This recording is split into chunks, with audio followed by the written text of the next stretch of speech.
started a company called FreedomPop where I raised a couple $100 million and sold that in 19. After I sold FreedomPop, I was the CEO of the fourth biggest wireless carrier in Boost.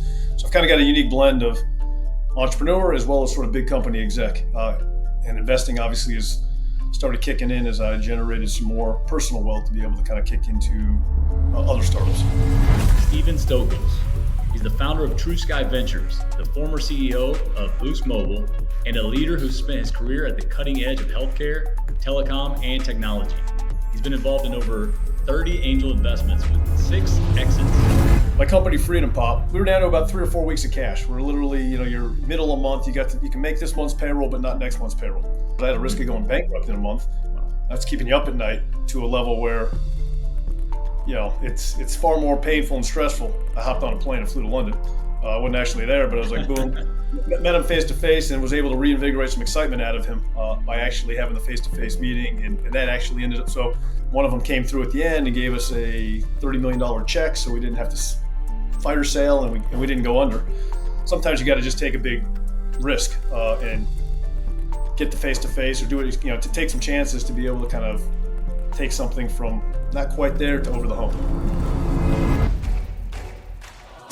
Welcome to the Doctors Investor Club podcast, where physicians and dentists come together to elevate their mindset, build their assets, and create a lasting legacy. I'm your host, Dr. Kyle Stevenson. After years in the OR, I've realized wealth is not just about high income. It's about ownership, freedom, and using your money with purpose.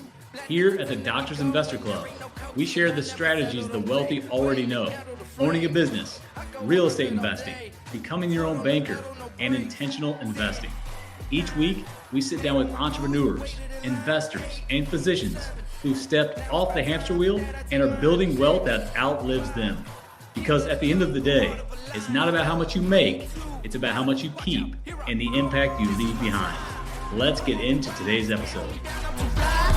Welcome back to the Doctors Investor Club podcast, the place where physicians and dentists learn how to think like the wealthy, invest like insiders, and create legacies that last.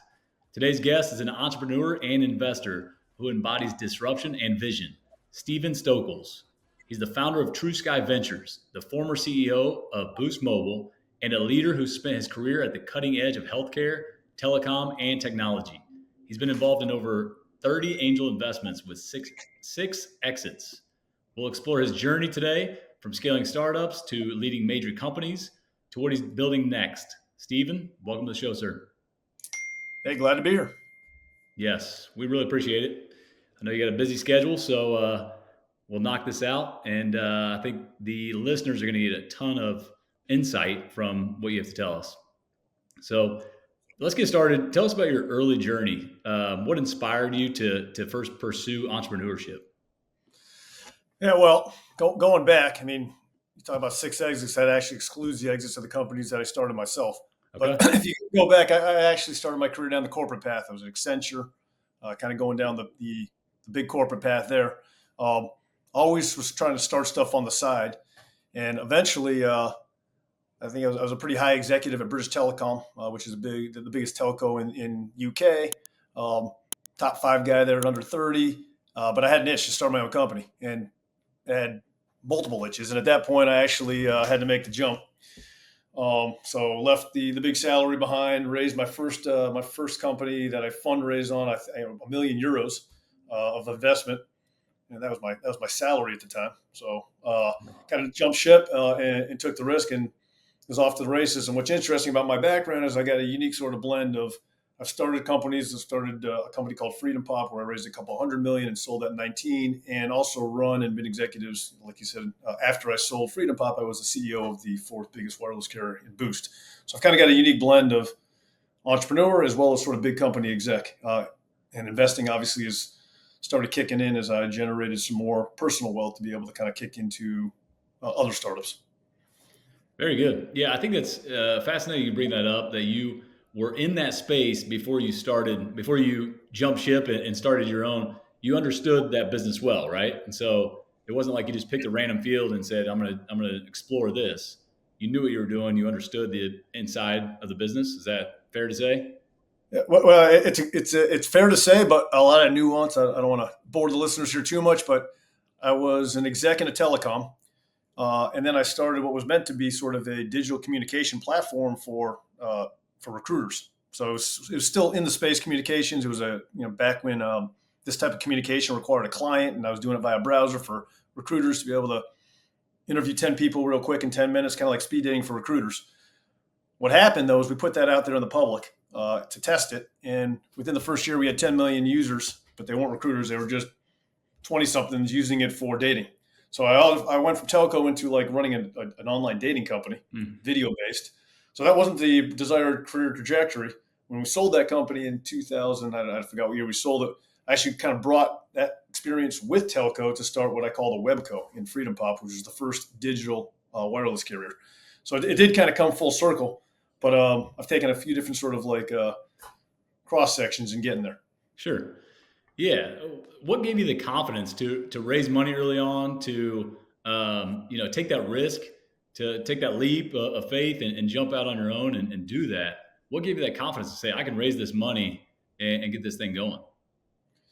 That's a good question. I don't know if I had the confidence or just sort of the freedom at the time, but I think ultimately I've always had sort of an entrepreneurial itch. I've always had sort of a little rebellious gene in my makeup, and I think even at the CEO level where you're answering to a board, I've always kind of had a little bit of like, I can do it better myself. So there was a bit of confidence in myself. But I will say there was a lot of uncertainty too. It wasn't like, let's go. It was kind of, it was a big decision, and there were times when I regretted that decision for sure. Sure. Yeah. A couple of points on that. My dad was an entrepreneur, and he always said, I don't know if it's smarts or if it's ignorance. A lot of times as an entrepreneur, he's like, sometimes I'm not smart enough to overanalyze things. So I just jump in, and maybe ignorance gets the best of me, and it actually works out well. And it may not be a bad thing. Other things. I'll tell you, I had one kid at the time. If I had 4 kids at the time, I might not have been able to pull that off. I don't know. Touche. We got 3 young kids right now. And you're like, you see, hey, I could jump out and do that, but there's no security blanket, right? To raise these kids. Well, good. All right. So you've led multiple companies, including Boost Mobile. What were some pivotal moments that shaped your leadership style to know that, you can create the culture, people will follow you? And that's a great question as well, because I think leadership styles, first and foremost, has to be authentic. It's just got to come from within, whether it's outpatient center or doctor's office or a company. It's got to represent who you really are. And so, like I said, I've always got a little bit of a rebellious gene in me, a little bit of an entrepreneurial gene, and that has sort of dictated my leadership style to some extent, where there's sort of a kind of no bullshit, cut through the noise mentality I bring, which can be a little harsh at times, but also effective. So I've had that, and then obviously there's lessons learned, as far as, well, in certain contexts or with certain people, you might have to adjust a little bit, but really it comes down to the authenticity. If you are, if you're a soft-spoken leader, you might have a different style that's equally effective. There is no one sort of effective style. I think the most important thing in leadership is just the authenticity piece, because if you don't have that, the people won't respect or follow it. Yeah, that's great advice. Continuing on with the entrepreneurship theme, a lot of physicians, dentists listening to this. Some of them have already been entrepreneurs. Others are thinking, hey, maybe I want to do that at some point. 75% of doctors now are employed by a hospital or private equity, and so may feel that lack of control. With saying that, I've heard that entrepreneurs may have the best day of their life and the worst day of their life in the same day. So, I think there's no question. The highs are higher and the lows are lower. I mean, there's no question. You're attaching your identity to your company. You're attaching your lifestyle to that. And so there's no question when things are going well, you're on cloud 9. If you're in a 9 to 5 and you do good at your job that day and the company's doing okay, you go home, you feel good for maybe a 7 out of 10. If you're doing that in your own company, you just closed a $50 million round, or you just had a great, string of back-to-back revenue days or whatever it might be, you're on cloud 9. So the highs are way higher, and unfortunately, the inverse is the lows are lower, because if things are going poorly, and the reality is, even when I'm running Boost Mobile, a bad day, the company's not going to go under, and so it's never that stressful. Versus, FreedomPop, at the time I had raised over $50 million. I had a risk of going bankrupt in a month. Wow. That's keeping you up at night to a level where it's far more painful and stressful. So I think you nailed it. The highs are higher, the lows are lower. But what I will say also is there's a deeper satisfaction, at least to the extent if you're going to work your ass off, putting in 60, 70, 80 hours a week, or even 40 hours a week, but you're busting, you're all in. You'd like to do it where you're for yourself versus generating wealth for somebody else and just pulling a salary. Yeah. Yep. That's a great point. Could you share a tough moment you had or a story maybe that shows like how one of those low moments can happen and how to get through it? I'd rather share a positive one. No, I'm just kidding. Well, let's go for the positive. I'm good with that. I mean, any story you got, because I want to, it'd be nice to understand some lessons that you've learned, along the way, and then we can get into, Tru Skye and what you guys are doing, but, some early lessons that you've come across. I'll give you so my company FreedomPop, we were down to about we were down to about 3 or 4 weeks of cash. We're literally, you're middle of month. You can make this month's payroll, but not next month's payroll. We were working on an M&A deal, which wasn't great, but it was the only option we had versus bankruptcy. And so I was looking at either selling the company for less than what I wanted, or potentially going into a Chapter 11 bankruptcy. It was a painful few weeks, and it was like I wasn't sleeping much, and at the time it was quite emotionally taxing. Fortunately, what happened is a white knight came through. We ended up having some of the conversations I had with previous investors. One of them came through at the end and gave us a $30 million check, so we didn't have to fire sale, and we didn't go under. So we got out of that, but it was probably the low, because at the time I'd accepted that the company was going to fail one way or the other. He was going to sell too low or go under, and it was a quite painful situation. And to my earlier point, had it been a company I was just working for, whatever, I put on my resume and move on. But when it's your company, it's a little more painful. Right. What is awesome. I mean, it's great that you had investors that stand by you, right? That understand your vision, understand what you're doing, and trust that you're a good operator. Yeah.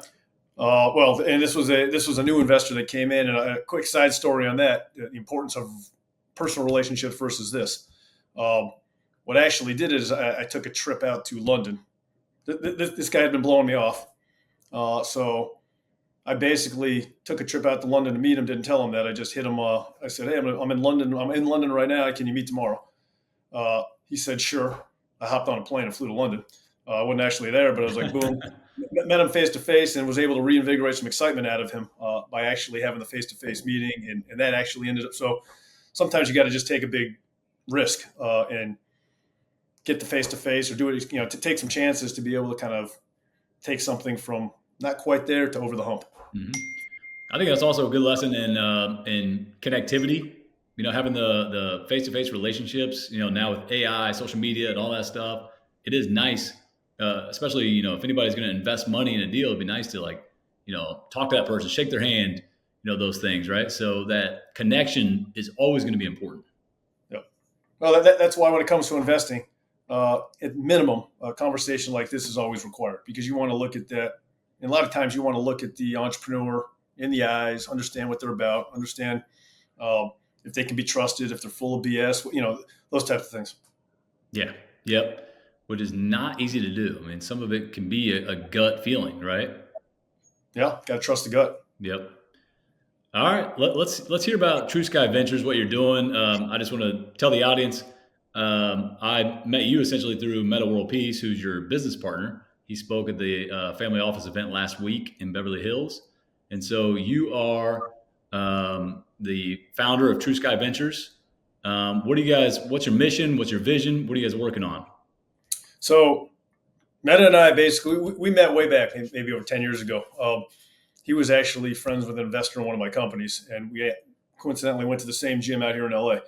And so I used to kick his ass one-on-one in hoops. There's maybe a little social exaggeration talking about but at any rate, so I had known him, and he, as a pretty well-known sort of MB player, he's gets access to all kinds of deals, and so when I did a private equity round in my company where I sold a bunch of shares, I started doing some more personal investing, and him and I would sort of co-invest. I'd look at some of the deals he got, he'd look at some of my stuff, and which, a lot of times, there's a company that wants to have sort of a celeb or a well-known name come on in. So we kind of started investing together. and we had some nice wins. And I think as that sort of developed, we started bringing more people in, getting pieces of other bigger companies. And so that was the sort of genesis for Tru Skye Ventures. We said, look, put together an actual formal fund, $100 million fund, and let's actually invest bigger checks in what we've been doing. And let's focus on a certain space that we thought was big. And that space that we focus on is actually quite relevant to this group because it's health and wellness and human performance. And so if you kind of look at, again, I said, politics aside, if you look at sort of the MAHA movement, Make America Healthy Again, there is no question, and there's all kinds of evidence and data points to support it, that the American consumer and consumers in general are far more health conscious now than they were a year ago or 2 years ago, and they see that trend going up. People are more aware of the ingredients they put in their products and more aware of health, fitness, et cetera. And so we look at the mass market is moving in that direction, and there's a lot of technology and innovation from the nutrient side all the way to the health tech side that's really serving that market. And so that's where the fund's focused. And we've got a couple investments we've already deployed, but it's a big space. It's only going to get bigger in the next 3 or 5 years, which is very relevant to this group as well. Absolutely. Yeah, there's no question. And I think, healthcare in general really took a nosedive in the 80s, and it's just slowly been getting worse from that time. And we all know, like, the food pyramid came out and, all these different things. And so chronic inflammation is massive. And it's, we're seeing more cancer than we've ever seen. We're seeing more disease than we've ever seen. So to your point, more people are alert to that, and they're being proactive in their health. So yeah, that space is only going to get more disruptive and bigger. Yeah, so absolutely. What kind of things are you guys looking into? I know we talked about your brand, Barcode, or the investment that you guys invested in. Yes. That's just one of many. So yeah, I mean, that's a very sort of tangible. If you look at again, what the point I'm making around nutrients, I would say people didn't even know what red dyes were 2 years ago. Now every mom's looking at the package, and I know people didn't know what fluoride was to the extent, and now it's like I don't know. So you look at like Prime. Prime was a very popular drink. Jake Paul, influencer, launched it a couple of years ago. It blew up. Any parents will know about Prime. All kinds of crap in Prime, and the sales have fallen off a cliff the last 6 months. Retailers want to get it off the shelves. They want to get Gatorade is a performance drink that, as a kid, we put down a Gatorade after a basketball game or whatever. But there's 30 plus grams of sugar in a thing of Gatorade, just a little bottle. People are more aware of that. So you've got this movement, like I'm talking about, where there's much more consciousness around the ingredients. Barcode comes in. Victor Wembanyama, the NBA phenom, very health conscious his whole life. He's been sort of holistically sort of groomed, you could say, for lack of a better word. His parents were very into, he was taking supplements at 12 years old. So he came and turned down Gatorade to be able to create his own type of drink that's nutrients. It's got 12, it's got magnesium, it's got electrolytes, it's got 12 core ingredients that actually help replenish the body. They use monk fruit instead of sugar. So I think there's 0 grams or 1 gram of sugar per bottle versus 30. And so it's a very sort of health conscious, scientifically formulated drink with a former NBA trainer who was all focused on fitness. And so they created this drink called Barcode. There's multiple flavors. That's an example of sort of trying to disrupt the performance drink space. That's tens of billions, hundreds of billion plus, and very simple. Very sort of like, it's not high hardcore tech. Conversely, there's other things that are coming out. There's cup, I don't know if you're familiar with the cupping that people do. The Yeah, so there's a technology we looked at last week. I don't know if we're going to invest in it or not, but it's basically a do-it-yourself kind of cupping product that uses a lot of new tech to be able to sort of emulate it, actually recreate the cupping experience where somebody can do it themselves. So there's all kinds of different things coming out. That comes out of the military, actually, oddly enough. A lot of the soldiers, I guess, are using that. And so these guys are looking to take that to the mass market. There's one I looked at this morning, which is, like I said, nobody had heard of fluoride. This is the last one, but we're not going to invest in this one. So, but either way, if there's people interested, nobody had heard of fluoride 2 years ago. These guys literally have something you can put in a thing of tap water. It gives you your fluoride content, and it can remove the fluoride for you over a period of 12 hours. So it's like pretty cool product. Mm-hmm. I don't know how big the market is at this, but again, that wouldn't have existed 2 years ago, which speaks again to the mass market becoming much more health conscious. Mm-hmm.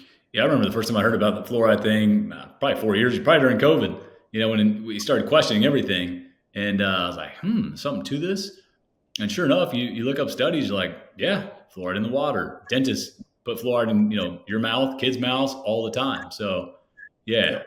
it's good that stuff's getting out there. And the other cool part is, professional athletes have had access to the best stuff. There's no question.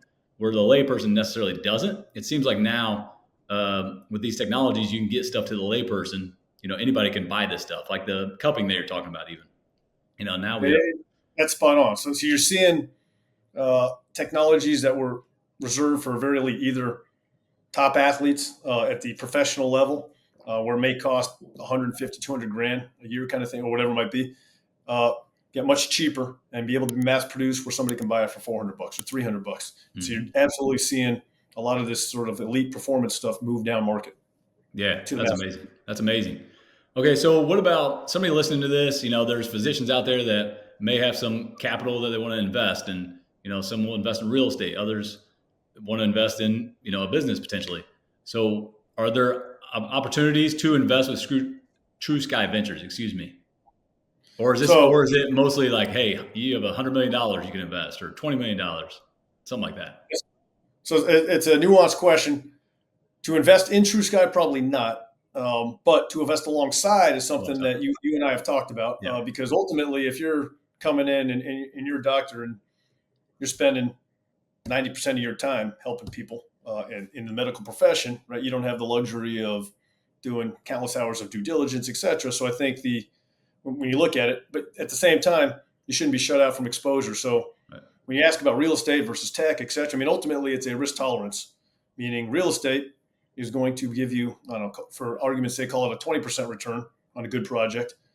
But the downside might be 20%. Whereas a tech investment, or even an investment like the Barcode, a Barcode could be a $1 billion company, or it could end up being zero. So you've got an opportunity to get 100x on, or 50 to 100x on an investment, or it could be zero. So it comes down to risk tolerance, and the reality is, it probably should diversify. Meaning, if you want to take some risky bets, you have safe bets as well. But again, as a doctor or a dentist or somebody in the profession who can't get access to certain deals, or doesn't have the sort of avenue to be able to get into vet and due diligence and all these different deals, I think what you're trying to do here gives them a vehicle to at least get exposure. And it's it might be a $50,000 check that they essentially want to roll the dice on to see if it can become a $500,000 payout in 3 or 5 years. Yep. Whereas again, the minimum check size, we don't need to get the nuances, but again, they're not going to be able to go, hey, I got 50 grand, I want to get into bar. Like that's not going to work by themselves. But like what you're building here allows them to get access to the deals they like, I think. I was going to say, across different risk profiles as well. So yeah, exactly. I love that. It gives people the opportunity to invest, similar to like a syndication potentially, right? Like a big multifamily, apartment complex. You're not just going to buy the whole thing. You're going to jump into a syndication and put that money into it. Yeah, spot on. Yeah, good. What about? So I mean, you've been around, professional athletes. You live in LA, right? So you're around. There's a ton of healthy people out there. My wife, she wants to live in that area. I mean, she wants to live in a beach town in California.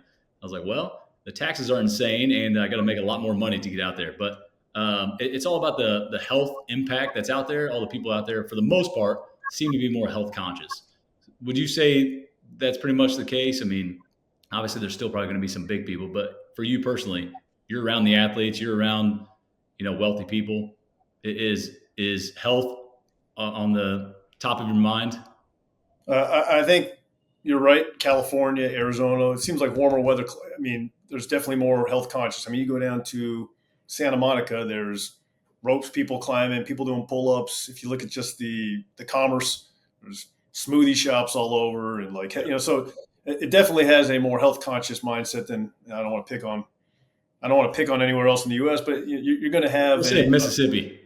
There you go, Mississippi. I was actually in Mississippi. So there you go. So Mississippi, where you might have more, smoothie place here, might be a fried catfish place there or something. I don't know, but so no question. But it's not necessarily it's got no correlation to wealth by any means. It's just got to do, I think, the lifestyle in places like California or Arizona or Florida, or I think the warmer weathers where potentially, I don't know what the actual driver of it is, but there is definitely a more health conscious sort of culture. From the athlete's perspective, LA happens to be a epicenter for athletes. So in the summer, you've got half the NBA guys have houses out here, and they train. There's games at UCLA that have the top players, and so what happened in from a pro athlete perspective, a lot of athletes kind of have a place here and they come out and train here. And I don't know that has to do with, I mean, it's just because LA is an epicenter. You got New York, you got LA. So there is more access to athletes. There's more access. There's more, not just access, but there's a bit more of a culture around that. If you have a company, for example, like I'll take Barcode, for example, and you want to have some NBA guys, they're based in LA, you're better off being in LA. You can meet these guys. You can pitch your product directly, that kind of thing. Yeah. Yeah. When I was out there, I visited a buddy of mine who I knew back in the medical school and residency days. And he started what's called Monarch Athletic Club. It's out there in West Hollywood and Brentwood and LA. And he's a physician, but then they have training and they have physical therapy, nutritionists, dietitians, all this. And it works out there really well because it's cash only, it's membership. And the people out there, they are very proactive in their health. So it works well. I don't know if that would work everywhere, but out there it works really well. That's a good example. And look, it may work here. It works out here, and it may be 3 years. It works for us. It's one of those things where I think everybody's getting more health conscious. There's just a lag. So maybe the kind of thing you start here, and then in 2028 you're rolling out to Mississippi or whatever it might be. Yeah, it does. Things seem to start on the coast and come in. There's no question. Exactly. Yep. So talking about your businesses and everything you've been doing. Who's mentored you along the way? Who have you looked up to, and who's helped you along the way, kind of pull you up? If anybody. Great question. So goes back. I probably got. That's a great question. So if you look at, there's probably 4 or 5 people throughout the career that I've kind of looked to for advice. And I don't want to throw out names, but one was more of a technical, so a CTO, CIO that I worked for when I was younger, actually brought me over into BT. He was an executive who understood technology inside out and kind of, and a leadership style that was very similar to mine. The CEO of British Telecom, a guy named Gavin Patterson, who ended up becoming the chief revenue officer of Salesforce, and now is sort of stepped back and he's doing investments on the side. But I think, that was another guy. And then I look at my sort of investor group. There was 1 or 2 investors, one in particular who was in both of my companies, who kind of mentored me quite a bit, not just with cash, but had seen a lot of startups, understood sort of the ups and downs, and could kind of mentor more from an emotional perspective, not just a business perspective. And then the final one, I would say, so when I was CEO of Boost was the chairman, the founder of Dish, which owned Boost, was a guy named Charlie Ergen. I can give his name because it's public. And so this was this guy is he was one of the first billionaires. He was a founder of Dish. So he was a billionaire for 20, 30 years. And so he no bullshit at all. Very, very similar sort of dynamic to me. And so he kind of served as a mentor and stuff, because I would watch him sort of in a much higher, I'd watch him talk to analysts. I'd watch him talk to CEOs of other companies, et cetera. And so I'd say I had a few mentors across the lifestyle of my company at different levels. That's great. Love that. And I think everybody needs a mentor, especially probably in the investing space, just because, it's hard to do anything by yourself, right? It's always got to be a team. But even when you were talking about with Metta, you guys were sharing deals and you were talking about them, and, do your due diligence. It helps to run things by other people and have them do the same, so that that you guys are getting into the right deal. What do you say? Absolutely. And 100%. And there's a learning curve that we had to go up as well. So, we talked about the success. You said I invested over 30 companies, and actually I think 7 exits, but either way, that means there's 23 that haven't exited. There's a lot in the early days. You start to learn what to look for. There's red flags that you don't pick up when you're just starting off. And that's why it's kind of risky to just come in as an angel investor without sort of having at least the experience diligencing things, because you pick up there's red flags you miss, and as you start to do more and more deals, you start to learn, oh shit, I should ask for this. I got to look at this, that kind of thing. It's not just the intuition. There's things you can look for in the financial. There's different things you can start to look for that are red flags that sort of a novice might miss. Mm-hmm. Yeah, I can see that now. You probably get deals that come across your desk every single day. And so you got to have like quick tests to say, this is a no, easy no's for some of these, or a lot of these probably, just to dive deep into the specifics of certain ones that you want to jump into potentially. Yeah, exactly. But you're probably saying no a lot of times before you'll say there's a yes. lot of no's. And even on the ones you want to look at, there's as an entrepreneur. So here's the advantage I have. Entrepreneurs, especially when raising money, they have to bullshit a little bit. They have to be Sure. optimistic, and they have to bullshit. You're not going to come in there and say, "I'm not sure how the company's going to work. I need 10 million." So it's like you got to be overly optimistic, and you got to bullshit a little bit. Whether when I say bullshit, what I mean is you got to hype it up. Yeah. And so as an entrepreneur, I did that. I was pretty good at that. Raised a lot of money, and so I can see when somebody's doing that, and I can kind of cut through the BS sometimes and be like, okay, great, I understand. In a best case scenario, you're there, but so you can ask more poignant questions because it takes one to know one kind of thing. Yep. So there's the advantage of actually having been on the other side pitching. I understand all the tactics and the flattery that's used and all that. Let's get a little more authentic in the conversation kind of thing. Exactly. Yeah. Take the emotion out of it, right? Yeah. This is like, hey, this is a money deal. Like I understand the emotion part of it, but this is a money deal. And so we got to make sure the numbers work. Right. Yep. That's great. All right. And then, what's a way that you just talked about your mentors. What's a way that you mentor or support the next generation of entrepreneurs? I'm sure you get a ton of people that come your way. Yeah. I mean, that's a good question. And it really comes down to like I said, I've got a lot of learnings in not just investing, but in running companies. I've been through every life, stage of a company, the ups, the downs, the initial starting it, the scaling it. And so, when entrepreneurs come and they're starting a company, there's certain challenges that I can help out with when they're scaling those challenges. And basically it's just kind of sharing the lessons that I've learned so they don't have to go through the same sort of pain. And I do get a lot of entrepreneurs kind of hit me up for advice or for, to be a mentor. And ultimately you can't take on, you only have so much attention and bandwidth. So generally you're going to look for opportunities where you think there's more potential. But at the end of the day, it's really, I mean, I don't say this from an arrogance perspective, but I've seen it all. And so having gone through multiple companies, multiple stages, successes and failure, I can kind of provide good insights across the whole gamut. Yep.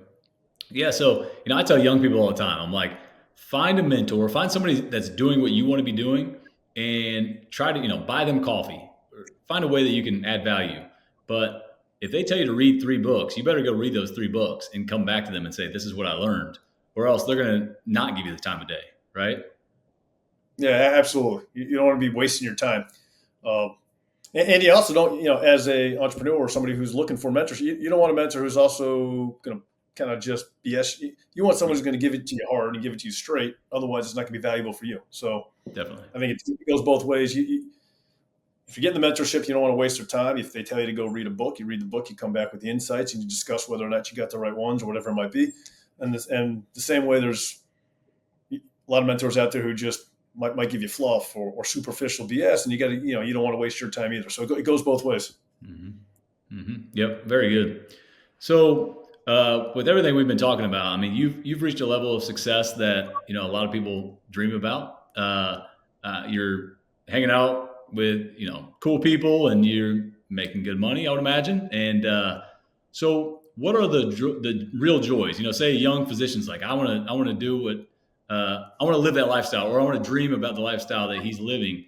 What are the real joys or things that you had on your bucket list? Maybe you're able to accomplish. Are you flying private jet? Do you have the cool experiences with your family? Like, what freedoms are you enjoying with money that you've made? I mean, kind of a superficial question, I guess, but I'm just trying to think of the people that are looking at this like, oh man, he's making a lot of money doing cool things.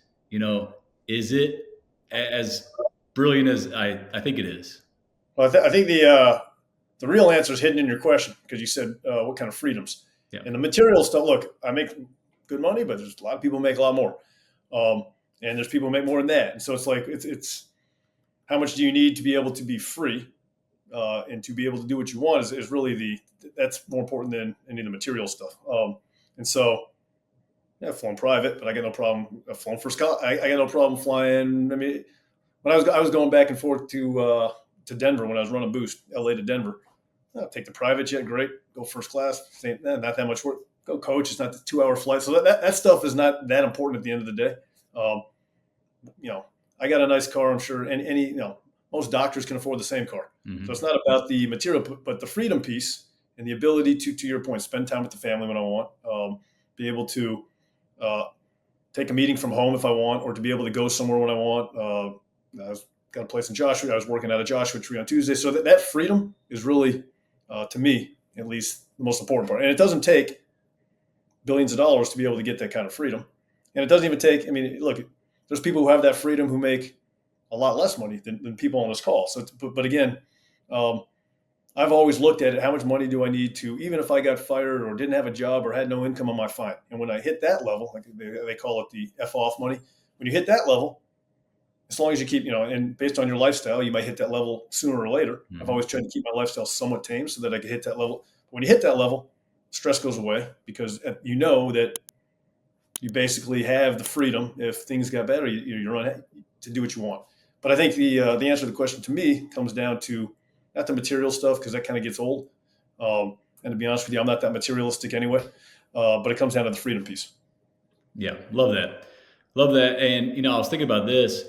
Physicians, have to spend a lot of time for money, right? We make good money, but we're spending a lot of time for that money as well. And so the freedom is limited with that. And then the other part of that is, doctors, I think, invariably have a lifestyle expense or lifestyle creep that creeps up. And some physicians truly are living paycheck to paycheck, which is sad. They may live in a nice house and have a nice country club and all the things. Kids go to private school, but they might be living paycheck to paycheck, truthfully. So that takes away that freedom. And on that point, I think it's Tony Robbins' book, Money Master the Game. And he talks about it on stage sometimes too, where, he had this couple and they were like, oh, I want to do this and I want to do that. And I want to fly private and I want whatever. And he's like, how much money do you think you need? And they threw out a number. He's like, you really don't. Look at this. Let's do the math. And he talked about how much money they need to be worth or make to do that. And it was a lot lower than they really expected. So, it's freedom that we're all chasing. And it's a matter of figuring out ways to get that freedom.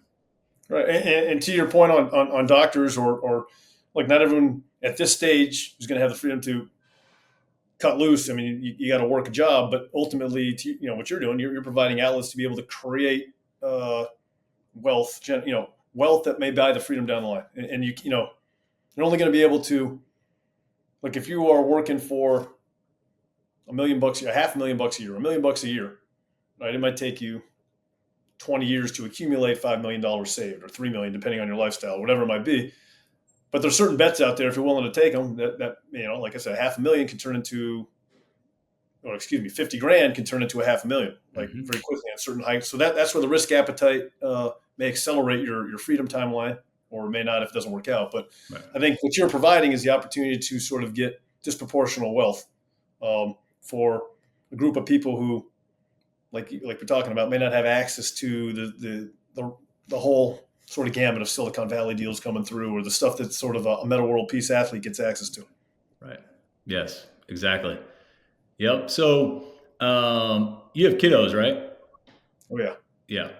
I think this is a question that I've been diving into more in the last year or so, just trying to figure out legacy play and all that stuff. And, monetarily, obviously there's the value piece and all that we can get into, but, I've got into more some cash value whole life insurance where we can use that to invest money, but also, that money will trickle down to our family, to our kids and grandkids at some point through our trust. And so that's one way that we can pass on some legacy. Do you have any things any pearls for us on how to pass down wealth in a healthy way and not just raise, spoiled second generation or third generation? That's a good question. I mean, there's all kinds of there's trusts and things you can set up. I tell my kids they're not getting shit.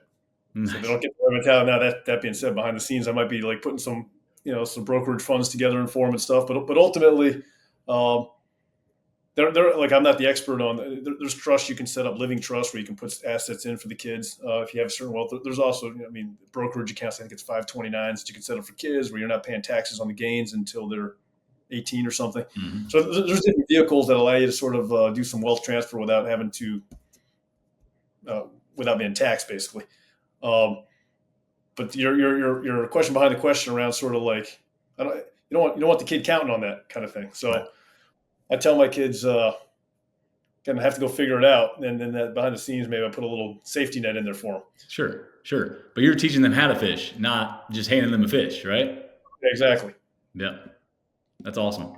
So, what do you think about legacy? I mean, in 30, 40, 50 years, like, what do you want your legacy to be? Whether it's through, with business partners, your family, your kids. Do you think about that? No, that's a great question. I actually don't think that far, but I probably should be. To be honest with you, like when it comes to legacy, when you go into 30 years out, 40 years out, it's probably less about the financial achievements and more about sort of the personal ones. As far as we talk about mentorship, if you can influence over the course of 30 years, if you can influence 300 entrepreneurs who can then influence others and others, that's probably a much bigger legacy than leaving behind some money for the kids. So I think of it more in terms of kind of influence and sort of the autocatalytic effect of mentoring, and then those people can mentor and those people can the tree. Yep. Yeah, love that. So with what you have going on now, what are you most excited about coming down the road here soon? With whether it's Tru Skye Ventures or anything else, like what are you most excited about coming up in the next 10 years?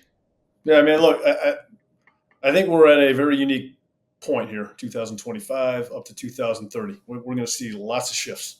We're going to see, I think, a massive acceleration in technology.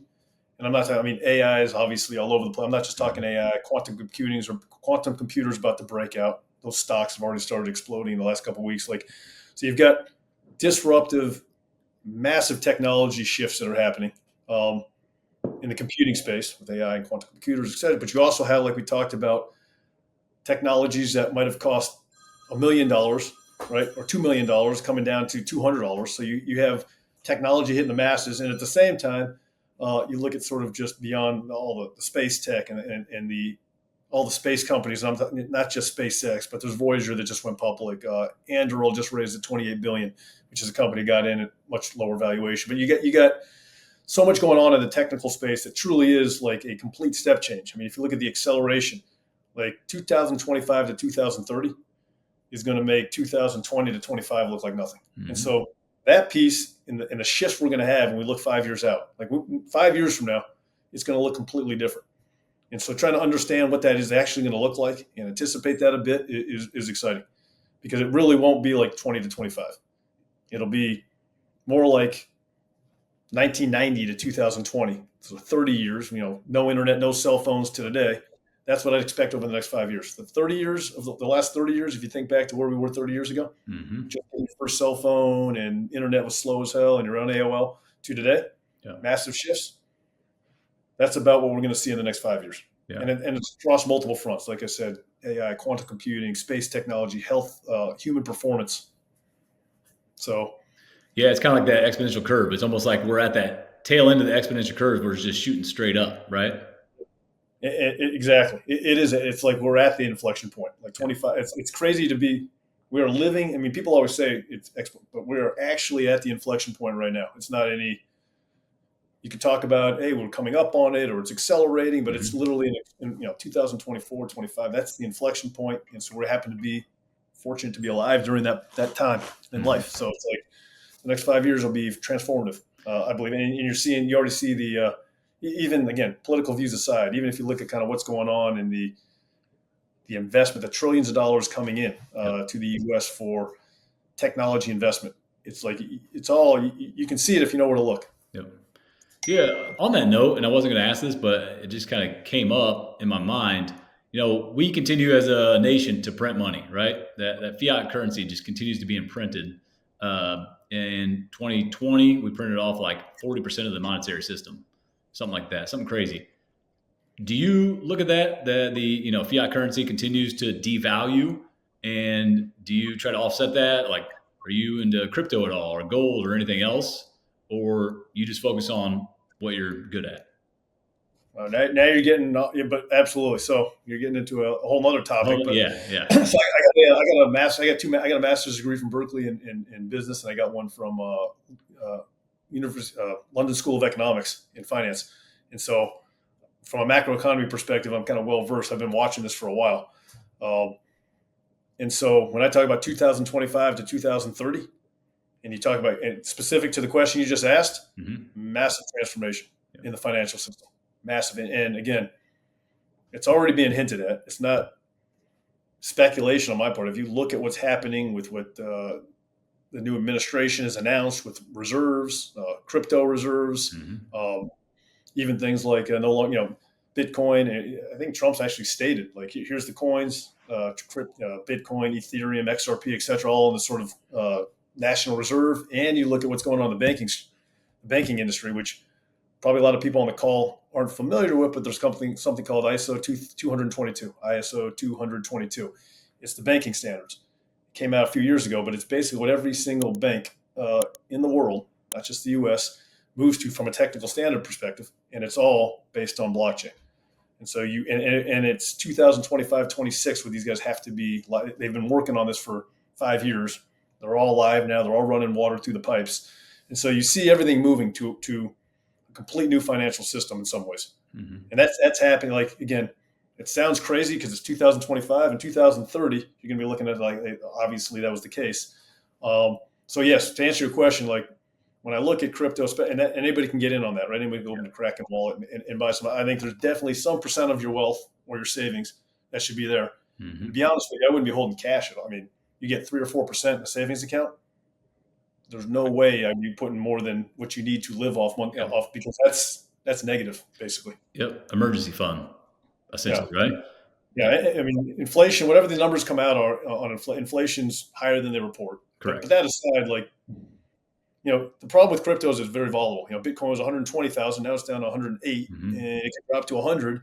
So if you're in the, you have to have a macro thesis, which is Bitcoin is now adopted by banks, there's ETFs, et cetera. It's no longer, the risk of it going to zero is near zero. Right.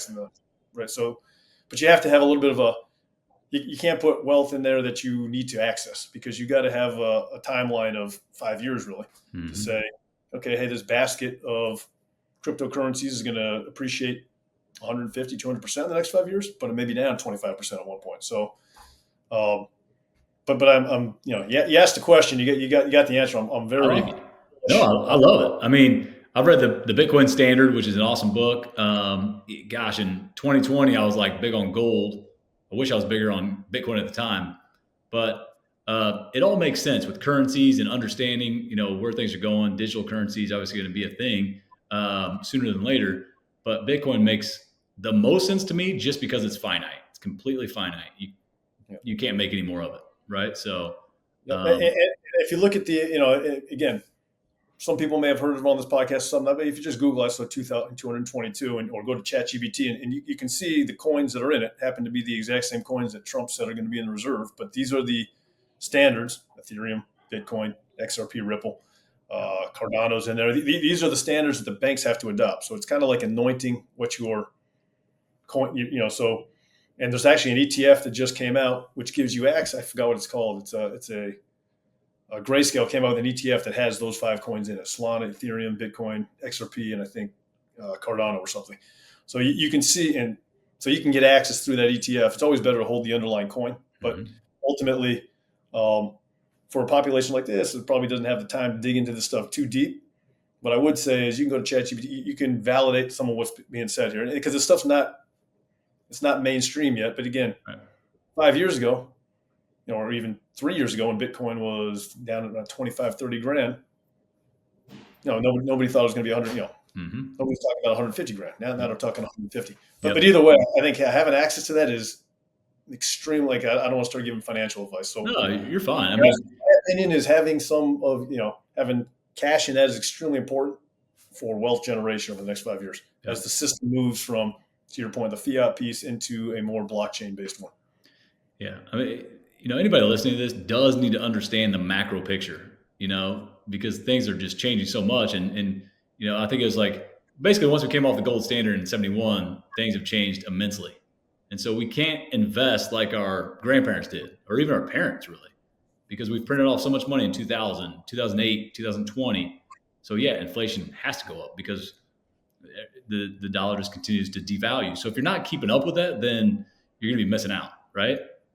Yeah, absolutely. And not only that, but like I'm talking about, 25 to 30 is an inflection point, not just on technologies like quantum computing or AI, but also on financial systems. And there's enough evidence. Again, if you look at what just Trump is saying, for example, or what the administration's saying, it's all out there. Like they were saying, to your point, they're moving off this sort of traditional, and they're moving to a new financial system backed by gold, silver, and crypto. Mm-hmm. So one of those things where if you want not just wealth preservation, if you got $500,000 today and you put it into just fiat sitting there at 3%, you're going to lose wealth. So it's not even about wealth, but if you put it into crypto, again, you have the potential to generate 5 or 7 or 8x over the next 5 years. Again, not financial advice. I'm just saying, in one case, you're guaranteed to lose wealth. There's no question, right? If you put 500 grand in a savings account, it may be 580,000 or 40,000, but that's going to be worth less today.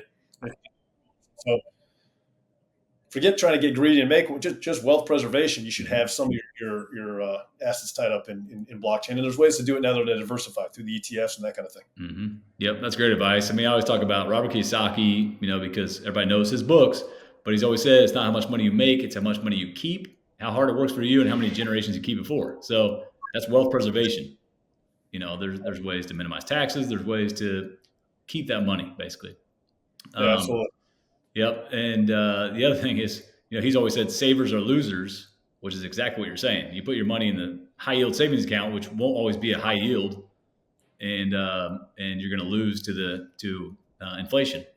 So yeah, well, I mean, you hit the nail on the head. That the problem is our parents maybe when it might have worked back then because inflation was a little more tame back. But at this point, if you look at the price of gold, which is I think for 3,800. No, 3,800. It's through the roof. Silver's at like $46.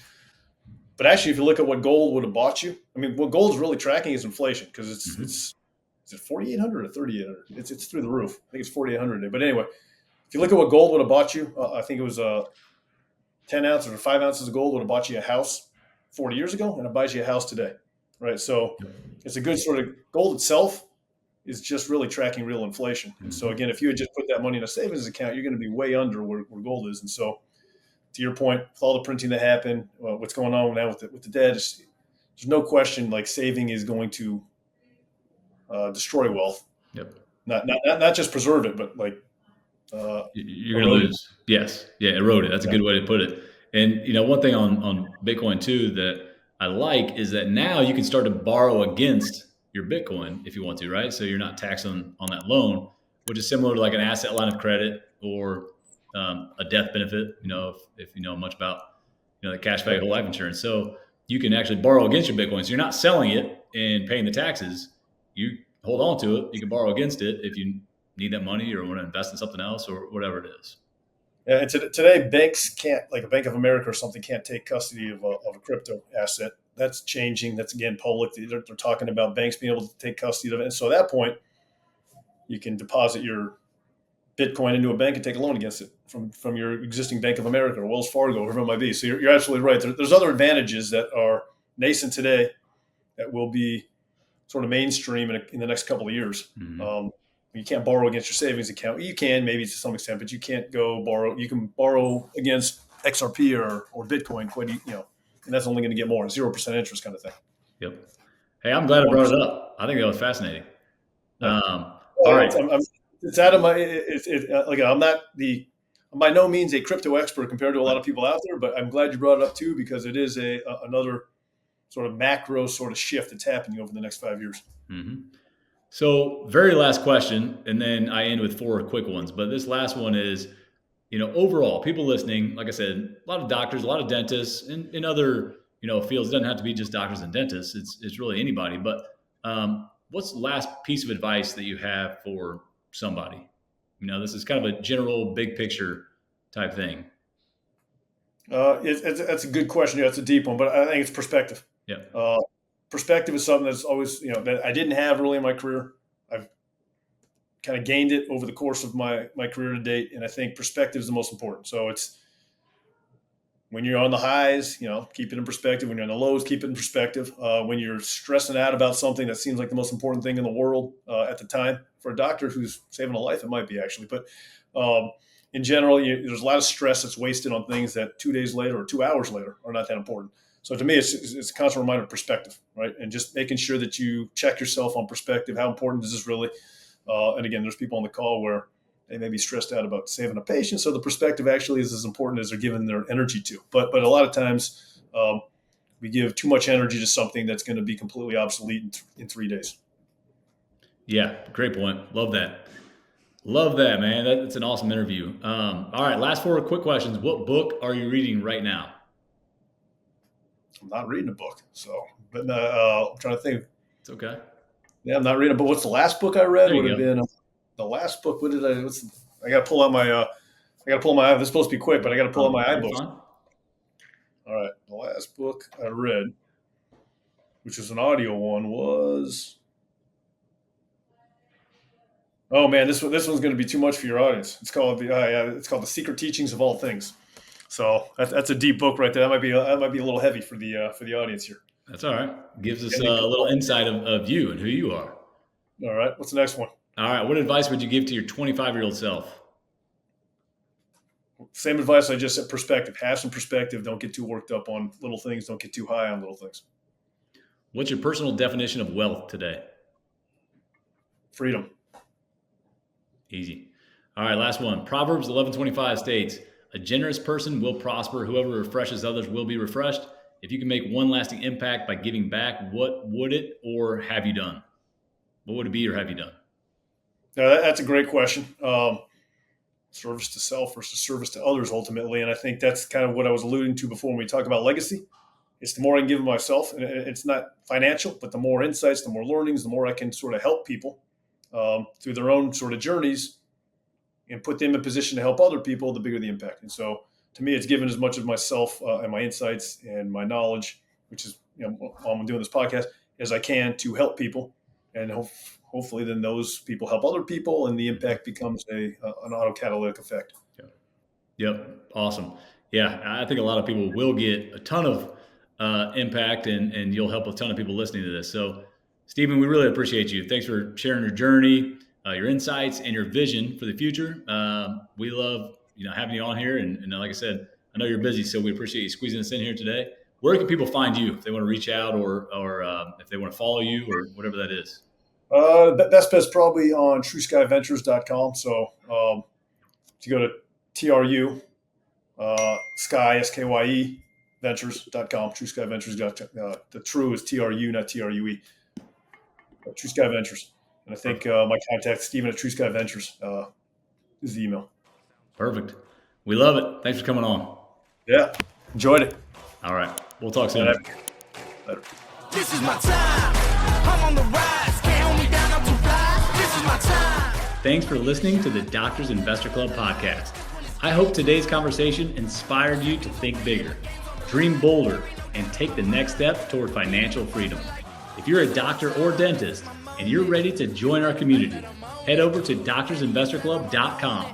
Our mobile app and forum are free for physicians and dentists. You'll find AI tools, curated investor resources, and live events. And if you want VIP access to private dinners, exclusive deals, and opportunities to speak on stage, it's free when you refer 3 colleagues. Subscribe to the show, share it with a colleague, and remember, you're not just building wealth, you're building a legacy. Watch out, here I come. This is my time. I'm on the rise. Can't hold me down. I'm too fly. This is my time.